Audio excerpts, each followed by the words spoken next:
Welcome to Telugu focus TV. నేను మీ శ్రీనివాస్ రెడ్డి. అరెస్టులు, jail, తర్వాత గెలుపు. ఇందాక మనం గతంలో కూడా ఒక వీడియోలో చెప్పుకున్నాం.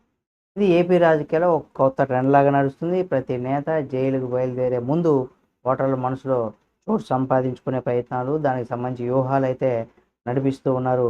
మరి ఏపీ రాజకీయాల్లో అరెస్టుల రాజకీయం వేగంగా మారుతుంది అని కూడా చెప్పుకోవచ్చు. అధికార ప్రతిపక్షాలు ఇవి ఇక్కడ రెండు కూడా ఇదే రివర్స్ గేమ్ అనే దిశగా కూడా చేసుకుంటున్నాయి. మరి నువ్వు అధికారంలో ఉంటే నన్ను అరెస్ట్ చేశావు, నేనేంటో నిన్ను నేనిప్పుడు నిన్ను అరెస్ట్ చేస్తాను, ప్రజల ముందు సానుభూతి స్టంటు అంటూ కూడా చెప్తున్నారు. మరి చంద్రబాబు నాయుడు గారు అరెస్టు 2023లో అరెస్ట్ చేయడం, 53 రోజుల పాటు ఆయన జైల్లో ఉండడం, ఆ తర్వాత భారీ సానుభూతి రావడం, 2024 ఎన్నికల్లో కూడా ఘన విజయం సాధించడం, ఇవన్నీ కూడా మనం చూసాం. అయితే వైసీపీ ఈ ఫార్ములాను అలాగే అనుసరిస్తుంది అని కూడా చెప్పుకోవచ్చు. ఇక్కడ చెవిరెడ్డి భాస్కర్ రెడ్డి కావచ్చు, లేదా కాకాని కావచ్చు, మిథున్ రెడ్డి అరెస్టుల నుంచి కూడా జగన్ కావాలని తన అరెస్టులకు కూడా సిద్ధమవుతున్నారు. లిక్కర్ స్కామ్ కేసులో అరెస్ట్ అయినటువంటి మిథున్ రెడ్డి, ఆ తర్వాత జగన్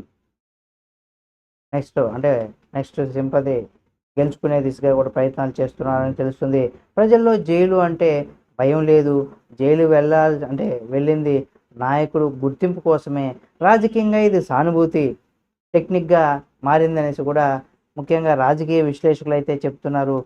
ప్రజల అవినీతి ఆరోపణలపైన కూడా తక్కువగా స్పందిస్తూ ఉంటారు కాబట్టి, కానీ జైలుకు వెళ్ళిన వారు ఎక్కువగా సానుభూతి పొందుతూ ఉంటారు.